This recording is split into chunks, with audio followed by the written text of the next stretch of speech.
Vous êtes sur la radio-télévision nationale congolaise. Madame, Messieurs, bonjour et bienvenue au journal.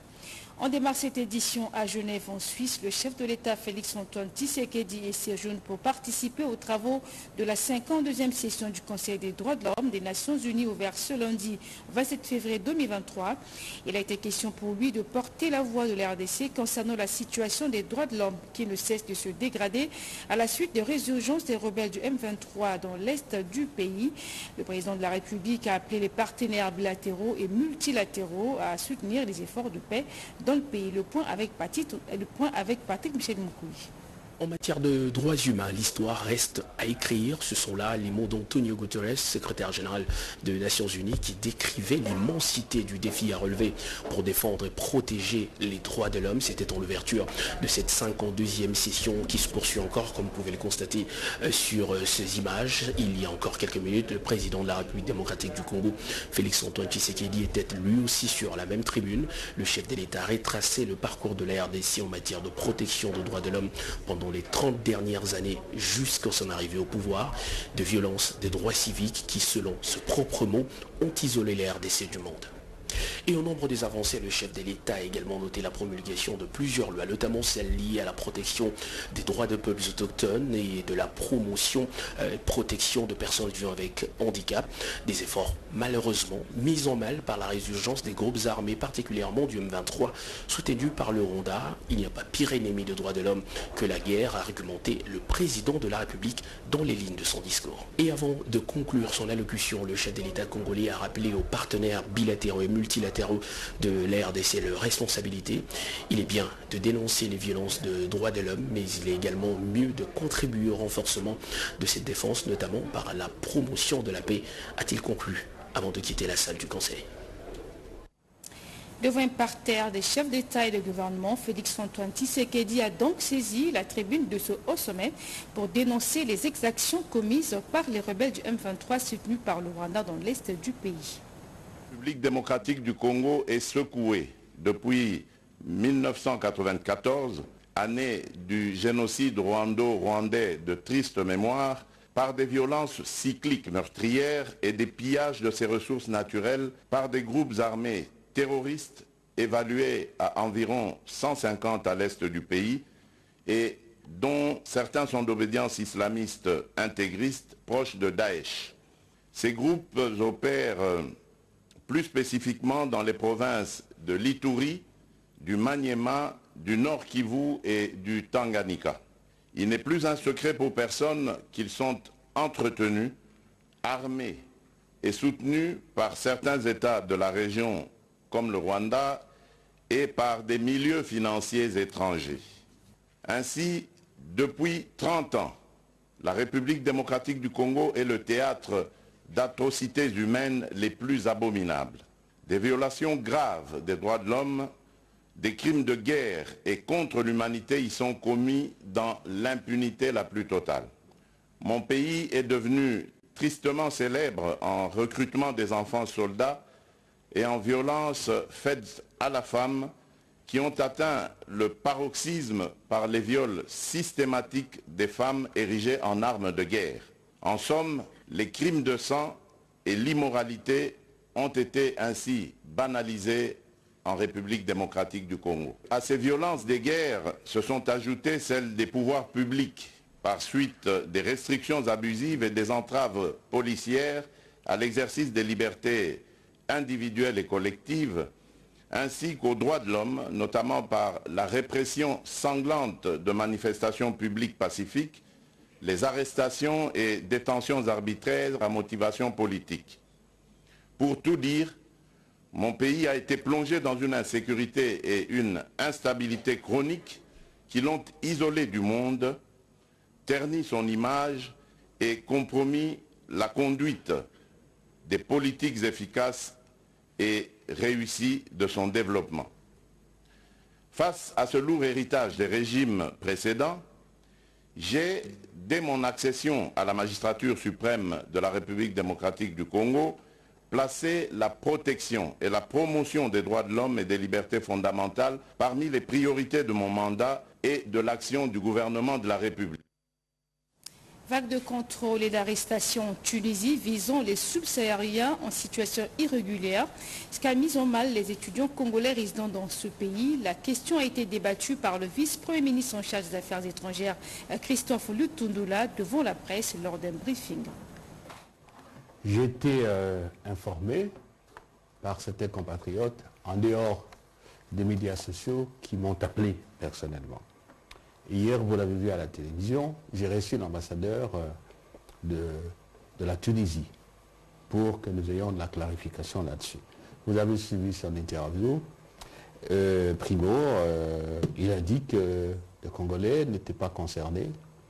Il a dit que 99% de Congolais qui sont en Tunisie sont dans la situation régulière. Mais je ne suis pas limité à ça. J'ai écrit à notre mission diplomatique, et j'ai rectifié, il y en a qui ont écrit depuis plus d'une année qu'il n'y a pas d'ambassadeur, c'est faux. La dame qui était ambassadeur là-bas venait d'être nommée pour l'Espagne il y a quelques mois, et ceux qui connaissent la matière savent que pour nommer un ambassadeur, il y a toute une procédure, demande d'agrément, et qu'on nous répond. Certains pays prennent beaucoup de temps, mais j'ai parlé avec l'ambassadeur aussi de cette question pour qu'on nous réponde rapidement. Mais il y a une mission diplomatique avec des diplomates qui remplissent toutes les fonctions qu'il faut. J'ai donné l'instruction pour qu'on nous fasse un rapport précis, même détaillé, qui nous permette d'avoir une saisine complète de la question. Et j'ai demandé aussi que l'ambassadeur, avec les autorités tunisiennes, travaille pour assurer la sécurité optimale à nos compatriotes. Et enfin, je lui ai demandé, je l'ai instruit d'organiser des rencontres avec nos compatriotes pour rehausser leur morale et pour leur dire aussi, parce que nous aussi nous exigeons ça, que quand on est dans un pays, il est de règle qu'on obéisse aux lois de ce pays-là, on se soumette à toute réglementation généralement quelconque de séjour et que sais-je encore. C'est aujourd'hui que l'opération d'identification d'enrôlement des électeurs a débuté à Ottawa au Canada. Le top départ de ces activités a été donné par le rapporteur adjoint de la Commission électorale nationale indépendante, Paul Moïno Moulémiri. Reportage. Le rapporteur adjoint de la Commission électorale nationale indépendante est arrivé le samedi 25 février dernier à Ottawa pour lancer l'opération d'enrôlement et d'identification des Congolais résidant au Canada. Aussitôt arrivé, le représentant personnel de Denis Kadima Kazadi, président de la CENI, a tenu une importante réunion avec les missionnaires qui étaient déjà sur place à Ottawa depuis quelques jours dans le but de préparer cette opération qui débute ce lundi 27 février au sein de l'ambassade de la RDC située à Ottawa. Paul Moïndo a passé au peigne fin le travail réalisé par les équipes d'avance, notamment celles chargées de sensibiliser et vulgariser la révision du fichier électoral. Les délégués de la centrale électorale ont tour à tour rassuré le rapporteur adjoint sur le travail réalisé durant leur séjour à Ottawa. Paul Moïndo Moulémiri a promis d'échanger pendant son séjour au Canada avec les présidents des différentes associations des Congolais de toutes les villes du Canada en vue de les sensibiliser à s'enrôler massivement au processus électoral en cours. 2 rendez-vous sur visioconférence ont été pris avec les présidents des communautés congolaises le dimanche et le lundi pour toucher un grand nombre de Congolais. Juste après la soirée, l'ambassadeur de la RDC au Canada, Jusqu'à Kabongongoy, a offert un dîner d'accueil au rapporteur adjoint de la CENI et à toute son équipe, auquel il a invité les Congolais résidant au Canada à s'enrôler dès ce lundi 27 février au sein de l'ambassade de la RDC se trouvant à Ottawa, en province d'Ontario, au Canada. Autre chose, la revanche du sol sur le sous-sol, la firme agricole Amsagro a non seulement compris cette volonté du chef de l'État pour le développement de la RDC, elle s'est mise à l'œuvre à travers un projet agricole qui aboutit aujourd'hui à la récolte des hectares de maïs et des maniocs. C'est le ministre de l'Agriculture qui a lancé la récolte le samedi dernier à Mongata. Rekindizuluya pour le reportage.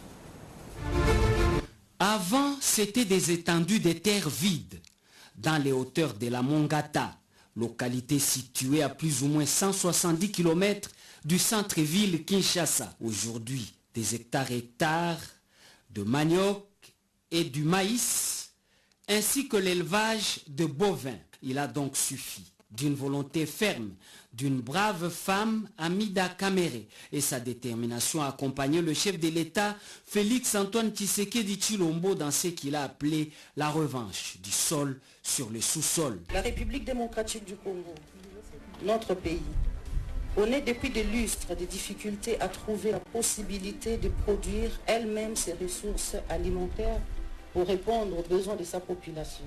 C'est pourquoi, à la suite de l'intérêt particulier au quotidien que porte le président de la République, son Excellence Félix Antoine Tshisekedi Tshilombo, pour la transformation agricole, nous avons opté de nous investir à la recherche de solutions et participer ainsi à la vision du chef de l'État. Initiative aussitôt prise à bras-le-corps par Madame Hamida Kamere, qui a créé AMS Agro et réalisé un grand rêve, celui de contribuer tant soit peu à l'autosuffisance alimentaire et l'emploi aux nécessiteux. La cérémonie de ce samedi 25 février 2023 est essentiellement consacrée au lancement officiel de la campagne de récolte de plus ou moins 500 hectares de maïs. Cérémonie présidée par le ministre de l'Agriculture. Notre travail en tant que ministre de l'Agriculture, ce n'est pas dans les bureaux climatisés. C'est avec les petits agriculteurs, c'est avec les maraîchers, c'est avec tout ce monde qui nous nourrissent. Mon souhait est que vous soyez parmi ceux qui vont nourrir le Congo. Vous devez être aussi parmi ceux qui vont nourrir l'Afrique. Cette ferme bénéficie de l'accompagnement technique du gouvernement et l'appui financier de Equity Bank BCDC, selon le directeur général Didier Kamere, qui a dit également sa reconnaissance au personnel AMS agricole à temps livré d'ici prochaine récolte du manioc sur 300 hectares qui restent.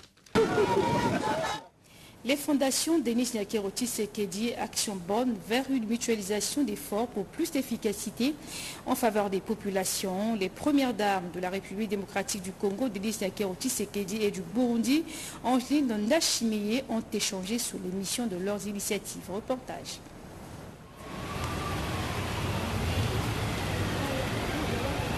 De l'expérience des autres, l'on peut toujours tirer une meilleure partie. La première dame du Burundi croit avoir trouvé une source d'inspiration dans ce qu'elle a vu et entendu. Excellencia lutte contre la violence basée sur le genre sans être exhaustif, que des programmes et des actions qui suscitent l'intérêt et l'admiration. Dans la suite de son époux, venu participer à la 22e session ordinaire de la conférence des chefs d'État et des gouvernements de la CEAC, Angeline Ndashimiye a capitalisé son temps pour découvrir la fondation Denis Nyakero Tshisekedi. Sa mission, ses axes d'intervention pour concrétiser la vision de son initiatrice lui ont été exposés. Une présentation qui ouvre à l'hôte de la présidente de la fondation d'INT un vaste champ dans l'univers du possible. Premièrement, je remercie le gouvernement congolais pour l'accueil et l'hospitalité qui nous ont été réservés dès notre arrivée. Je tiens à féliciter la première dame qui est la vice-présidente de l'OPEDAD pour l'émission qu'elle réalise à travers sa fondation. Je suis inspirée, j'ai vu des choses que je pourrais faire dans ma fondation. Chez nous, on n'a pas de tableau comme chez vous pour faire le suivi et évaluation. Je vous remercie de votre de votre inspiration. La First Lady de la République démocratique du Congo, Denis Nyakero Tshisekedi, avait été l'année dernière l'invitée de la première dame du Burundi. Elle avait elle aussi eu l'honneur de visiter la fondation de son homologue et de comprendre ses actions. De ces visites, il en ressort des similitudes dans l'essence des deux visions sur fond du bien-être des populations. Un véritable échange d'expériences pour des solutions efficaces aux problèmes de leurs communautés respectives, celles de la région et du continent africain. Désormais, les personnes en conflit ont un centre de refuge pour régler à l'amiable leurs différends. La cérémonie d'inauguration a été présidée par le vice-ministre de la Justice. Un reportage de Betty Amani rendu par Emmanuel, commissaire. Pendant que le majestueux fleuve Congo était tout calme et renvoyait son air frais, aux environs, un centre de règlement amiable des différents CIRAD voyait le jour. Ce centre privilégiera de résolution à l'amiable des litiges que la justice classique fait l'objet des critiques pour la lenteur, l'élasticité et parfois l'impartialité observée dans les procédures judiciaires, en ce moment où Kinshasa est la capitale de l'OADA. L'accord à l'amiable est un compromis négocié par les parties opposées dans un litige, cette procédure de conciliation directe ou faisant intervenir un tierce par la médiation. Le CIRAD, c'est quand même un fruit de l'OADA, parce que l'OADA, c'est une organisation qui essaye de promouvoir ce genre de justice alternative pour pouvoir résoudre les conflits. Les droits OADA prévoient que les personnes peuvent recourir par les modes alternatifs pour aller en justice. Mais pour les sociétés, les personnes qui mettent ce qu'on appelle une clause d'arbitrage dans les contrats, automatiquement, ils sont d'abord bloqués pour aller en justice. C'est le vice-ministre de la Justice qui a procédé au lancement de ce centre ce samedi 25 février 2023 devant les agents et cadres de CIRAD et d'autres personnalités. Je déclare officiellement la naissance du centre de règlement amiable des différends qui se veut un outil de sécurisation et d'amélioration des écosystèmes d'affaires en République démocratique du Congo en particulier, dans l'espace OADA en général. Le centre de règlement amiable des différends repose sur les valeurs qui sont entre autres l'impartialité et la confidentialité et sera animé par des experts en droit et en sciences humaines. Les images ont fait le tour du monde. Mort d'homme à la suite de la morsure d'un chien affamé pendant 3 jours. Une fillette d'1 année et demie en a payé les frais. La scène s'est passée dans la commune de Ndili. Le propriétaire du chien est jusque-là introuvable. Le bourgmestre de cette commune a pris un train de mesure en direction de tout détenteur de chien. Des explications avec Oscar Malkaï. C'est un nouveau style de vie qui s'installe à Kinshasa. De jeunes gens qui tremblent à longueur de journée avec des chiens juste pour faire impression. D'autres les élèvent parfois sans détenir de moyens suffisants pour le nourrir. Le cas de cette race de chiens pitbull d'origine américaine, très féroce, surtout lorsqu'il n'est pas bien pris en charge. Dans la commune de Ndjili, après avoir passé 3 jours sans manger, ce type de chien a mis fin à la vie de cette fillette âgée d'1 année et demie. Pour la petite histoire, après avoir baigné son enfant, sa mère l'a laissé dans la cour intérieure de la parcelle, juste le temps de chercher les habits à lui faire porter. Le pire est arrivé, elle a eu juste le temps de constater les faits, une enfant inanimée. Le propriétaire du chien est en cavale. Effectivement, l'enfant est décédé, l'enfant est à la morgue et tous les services de sécurité sont déjà mis à contribution pour chercher le propriétaire du chien qui est en fuite. Donc nous sommes en train de nous atteler pour mettre la main sur cet individu. La nouvelle a explosé la toile. Le bourgmestre de Ndjili a rendu visite à la famille éplorée et pris des mesures ci-après. Dans ma juridiction à Ndjili, on n'acceptera jamais de voir un chien non enregistré. On ne peut pas le voir ici à Ndjili. Que tous les chiens soient identifiés et on ne peut pas accepter de voir les chiens en divagation sur les rues de la commune de Ndjili. Tous mes services de sécurité sont déjà à l'œuvre pour mettre la main sur toute personne qu'on verra sur la place publique en train de se promener avec un chien. Après le drame, la population se rendit justice. Elle a du coup abattu le chien et sa viande a atterri dans la casserole. Comme pour dire, celui qui bouffe a été bouffé. Une régale pour les consommateurs de la viande des chiens. Autre fait de l'actualité, le programme de développement local des 145 territoires, ce projet initié par le chef de l'État visant à améliorer le cadre de vie des populations rurales est soutenu par le gouvernement de la province du Kwilu qui a lancé ses travaux dernièrement à Idiofa. La première phase de ce programme vise à construire des écoles primaires, des centres de santé et des bâtiments administratifs dans les territoires concernés. Reportage. Pression de l'attachement et des soutiens de toute une population à son autorité. La population du secteur de Bello dans le territoire d'Idiofa vient d'en faire preuve à travers cet accueil de l'Iran réservé au gouverneur du Kwilu, Willy Itundala Hassan. Toutes les couches de la population du secteur Bello étaient mobilisées comme un seul homme à travers cet accueil pour témoigner à la face du monde que le gouverneur Itundala, appelé affectueusement Willy, reste un gestionnaire valable pour le Kwilu, lui qui a ancré sa vision sur une gestion axée sur le résultat 4 ans durant, mais également prouvé leur soutien au président de la République, Félix Antoine Tshisekedi Tshilombo.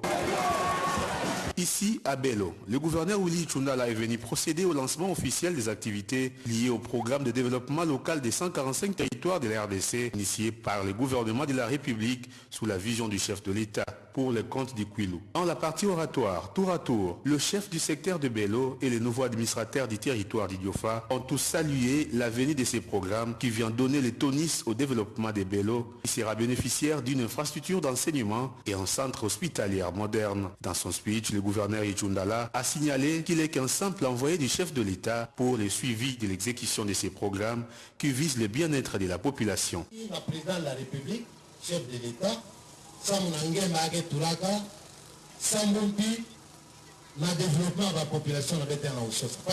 La guissane n'a pas de Tinda. Pose de la première pierre des constructions symboliques, oui, et le gouverneur Itundala a bénéficié d'une pick-up Pimpanève pour la supervision de la part de la cellule CFF qui exécute ce programme et 5 motos pour la supervision territoriale. Notez que c'est depuis 1945 qu'un gouverneur foule ses pieds le secteur de Bello. Réunion de travail entre le maire de la ville de Matadi et les députés provinciaux du Congo central. Il était question de voir quand quelles mesures créer d'emplois en faveur des jeunes et voir comment les encadrer. Le député provincial Rufin Kissili qui en a fait son cheval de bataille a au cours de cette rencontre procédé à l'ouverture officielle de la fondation qui porte son nom, Iverson Kaboba. Promouvoir le développement de la province du Congo central, la création d'emplois pour les jeunes et la lutte contre le banditisme urbain par le jeune délinquant appelé Kuluna sont là les objectifs fixés par l'honorable Rufin Kissilou, repris par sa fondation qui porte son nom. Le jeune, le maire de la ville et le député provinciaux, tous se sont donné rendez-vous à cette cérémonie pour réfléchir sur la question du développement de la province portuaire. À la population matadienne, la fondation Fort Kidja, ça qu'on dit que non, c'est d'eux-là qui prennent. C'est le développement. Nous sommes en tant que fils matadiens. Nous sommes venus toujours pour développer notre jeunesse. Pour développer notre jeunesse, notre ville, ça demande que c'est la tête. Donc c'est la tête, parce qu'ici à Matadi, nous avons constaté, il y a beaucoup de Koulouna. De la jeunesse, ils sont abandonnés.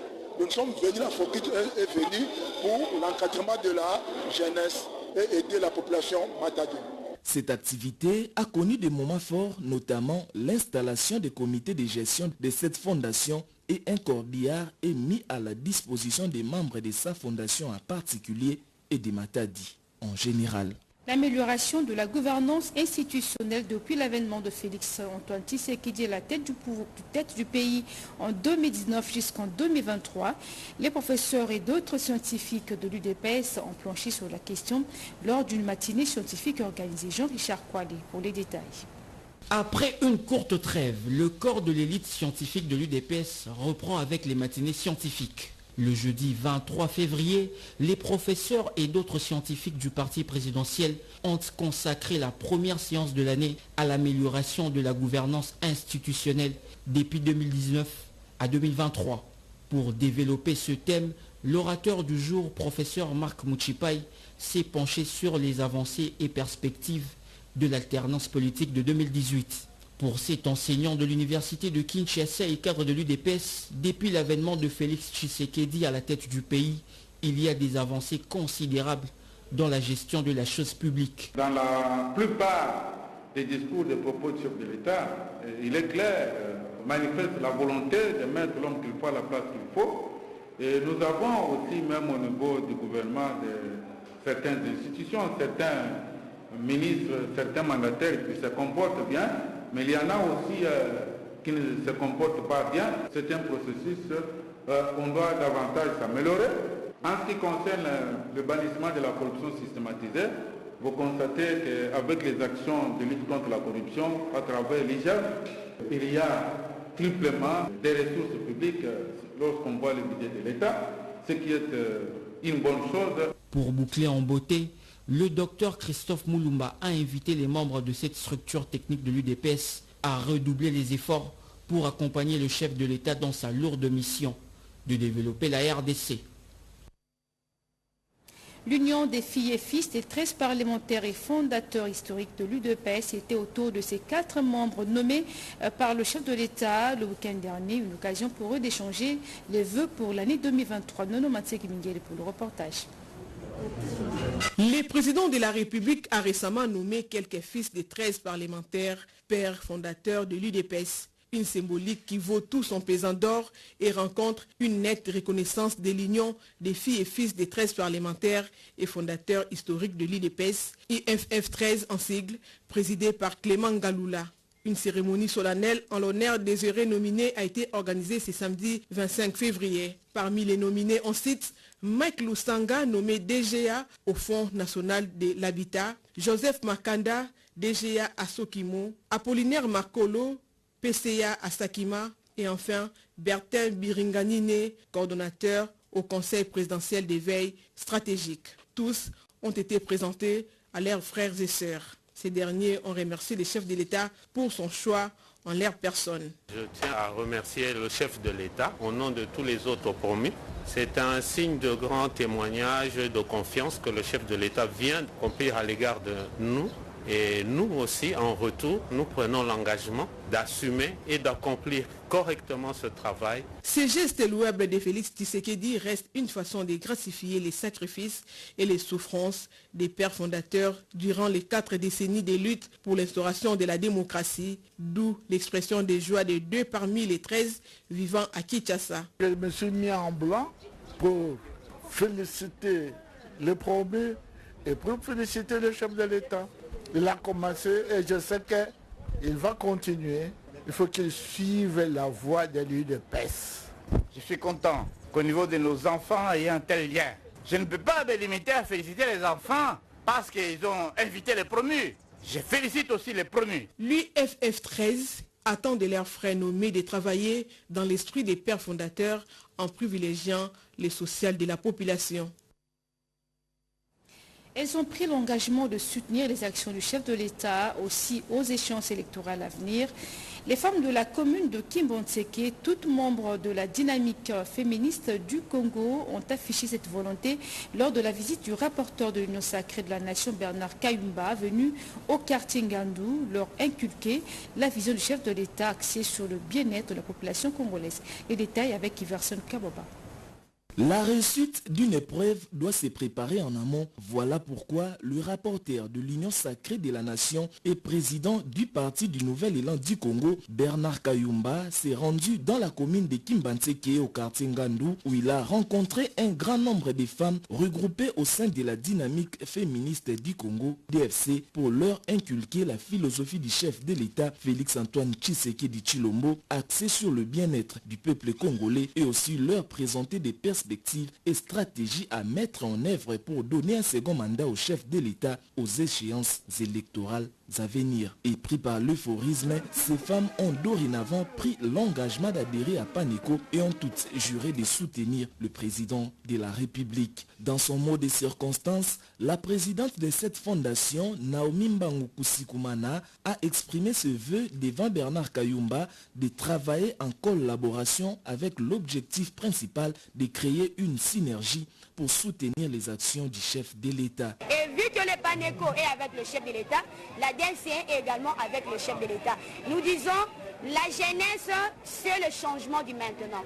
Raison pour laquelle j'ai dit, c'est la majorité absolue où nous allons écraser toute personne qui ne sera pas d'accord avec la vision du chef de l'État. Parce que c'est lui le garant de la nation et il n'y a personne, il n'y a que le chef de l'État. C'est donc un mariage des raisons entre DFC et PANECO. À l'issue de cette alliance, les hommes, les femmes veuves ont reçu des pannes et enveloppes, gestes de solidarité et de compassion envers ses membres.